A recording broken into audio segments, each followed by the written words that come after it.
Class, each week we will share a brief video, and in them I'll deal with the assignments or some other interpretive issues that I think you need to consider. This week you're going to be choosing the passage you're going to deal with in your final paper in week 8.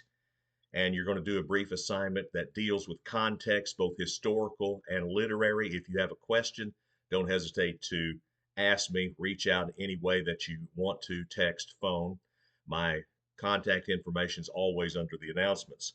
Now, I want to briefly go over the interpretive journey, the 5 steps that Duvall and Hayes outline that you will use in week 8 as a major part of the paper.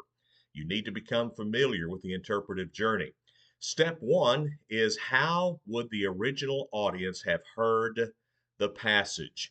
You're thinking about how they would have heard it.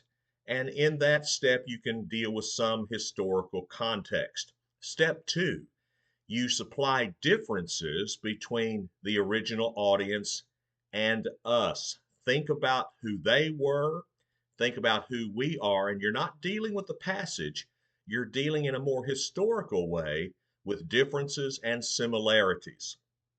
Step 3, what is the theological principle of the passage?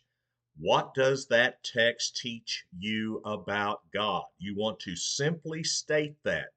There's not going to be several principles. There's just going to be one that will be the umbrella over the rest of the passage. In step 4, you'll show from both testaments where your principle is found. There you want to, don't just tell me, well, it's found elsewhere in the Bible. Well, of course it is, but show me where it's found. Provide verses from both testaments if possible. Then finally, step 5, you'll deal with application. And we're going to deal with application more a little bit later on. So hang on about that. So that's the interpretive journey. If you ever have questions, let me know.